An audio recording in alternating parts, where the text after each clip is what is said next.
Welcome to Mr. Sleepy. Relax. Take a deep breath.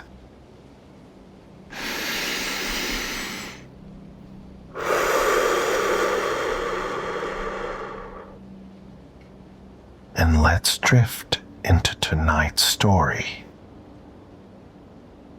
The duck who couldn't care less. The pond sparkled in the morning sun, its surface as smooth as glass. Everything seemed perfect, just like everything else in Dee-Dee the duckling's world. Her siblings floated nearby, their shiny feathers gleaming as they quacked together in harmony. Quack, quack, quack, quack, they sang, their voices blending like a choir. But Dee-Dee wasn't paying attention. She lay on her favorite log, belly up, watching a dragonfly zip between the reeds. Dee-Dee, her eldest sister, Priscilla, called, her feathers shimmering. Come here and practice. You'll ruin the prettiest duck contest if you show up looking like that. Dee-Dee glanced at her reflection in the water. Her feathers were messy from rolling in the mud, and a stray reed stuck out of her tail. She shrugged. Looks fine to me. Fine? Priscilla squawked, puffing out her chest. You're embarrassing ducks everywhere. Why do you even care about that silly contest? Dee-Dee asked, sitting up on her log. It's just quacking and showing off. Because appearances matter, Priscilla said firmly. And you just don't care about anything. Dee-Dee had heard it all before. Lazy, scruffy, unmotivated. The word stung, but she was tired of pretending to be someone she wasn't. That morning, after more scolding, Dee-Dee made up her mind. She straightened her feathers as best as she could, packed some snacks in a little satchel, and decided to leave. I'm done with this pond, she declared, ignoring the gasps from her siblings. There has to be a place where I can just be me. As she waddled away, she suddenly stopped. Wait, she muttered. Did I unplug the feather straightener? She dug into her satchel and pulled out a picture she had taken of it unplugged. Even with the proof, she couldn't shake her doubt. Grumbling, she waddled back to her nest. Sure enough, the straightener was unplugged, just like in the picture. Why do I even bother? She mumbled. Satisfied, but a bit embarrassed, Dee-Dee set off again. The world beyond the pond was big and colorful. Dee-Dee waddled through fields of wildflowers, swaying in the breeze, their petals glowing in the sunlight. Birds chirped overhead, and squirrels darted between the trees. In the meadow, Dee-Dee met animals who didn't seem to care about being perfect. A squirrel with a scruffy tail lounged on a branch, nibbling on a nut. a porcupine with uneven quills waddled by, humming off-key. Nearby, a frog let out a loud, out-of-tune croak that even made the crickets stop chirping. Dee-Dee smiled. Maybe this is where I belong. As she wandered, Dee-Dee came across an ant named Anton. He was arranging grains of sand in neat rows. "Hey there," Dee-Dee said, watching him fuss over a crooked grain. "Why not relax?" Anton looked up, horrified. "Relax? If this isn't perfect, everything will fall apart." Dee-Dee laughed. "I've never done anything perfectly. And guess what? The world keeps spinning." Anton paused, his tiny antennae twitching.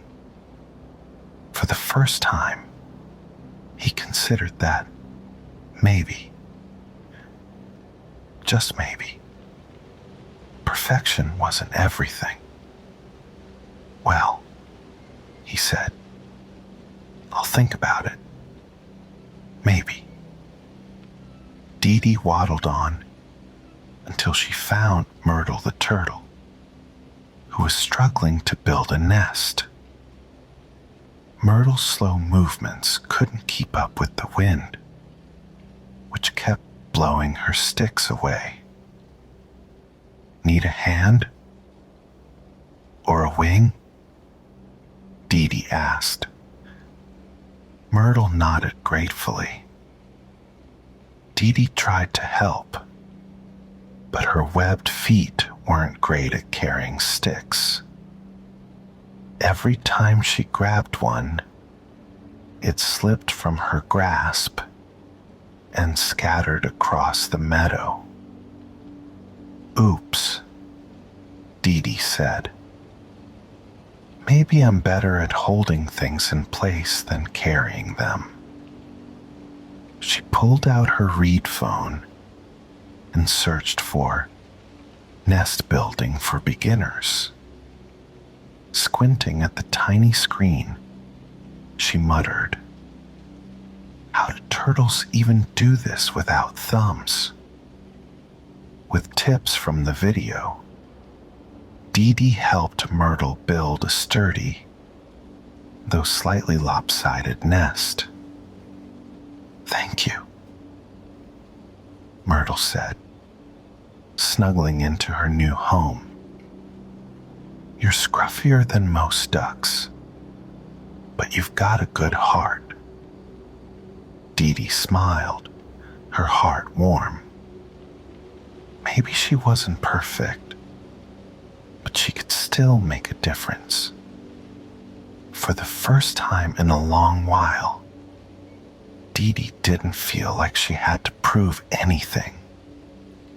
The nest wasn't perfect, but it worked, and that was enough.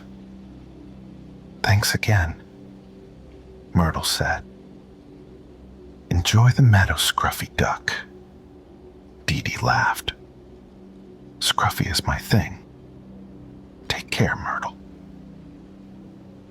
As the sun climbed higher, Dee-Dee waddled off to explore more. She came to a big, inviting mud puddle, glistening in the sunlight. Without a second thought, Dee-Dee dove right in, splashing happily. For the first time, she felt truly free to be herself.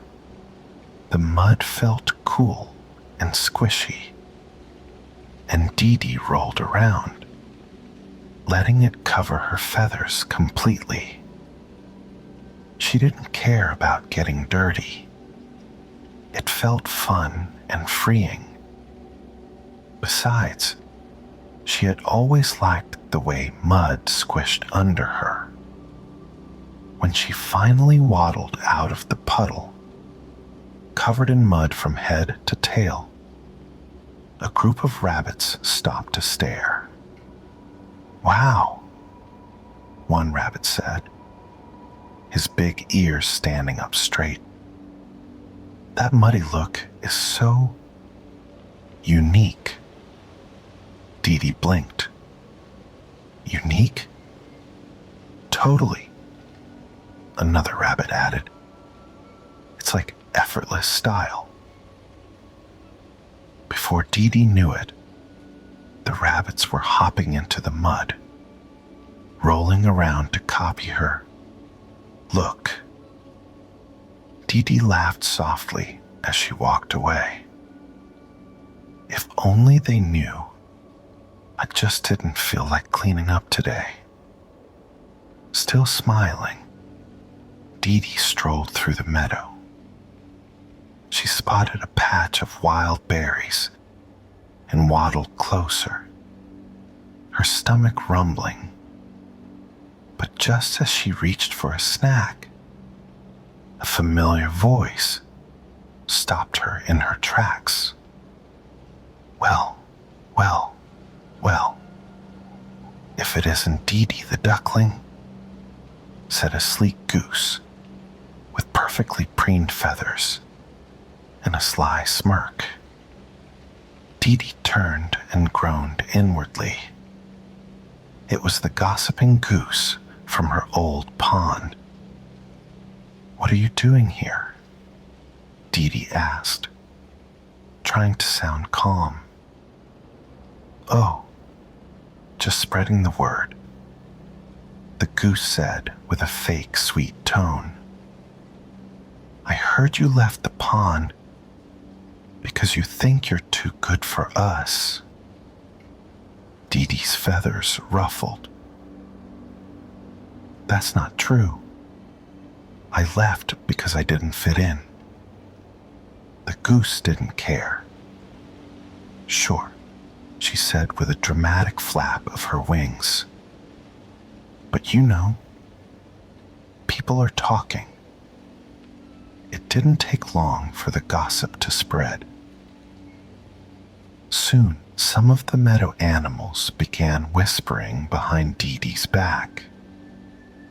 Even the rabbits, who had admired her muddy style earlier, started to doubt her. "Do you think she really thinks she's better than us?" one rabbit whispered. "I don't know," another replied. "She does seem different." Dee-Dee felt crushed. She had finally found a place where she thought she belonged, and now it felt like she didn't fit in anywhere. "Maybe I don't belong anywhere," Dee-Dee muttered, her heart heavy. The next day, Dee-Dee sat alone under a tree, watching the meadow animals from afar. She thought about going back to her pond, but the idea made her stomach twist. Was she always going to run away from others' judgment? "No," Dee-Dee said firmly, standing up. "I'm done running. If people have a problem with me, they can hear the truth straight from me." Taking a deep breath, she waddled to the center of the meadow. Calling everyone together wasn't easy. Some animals ignored her, while others muttered things like, "What now?" But Dee-Dee didn't give up.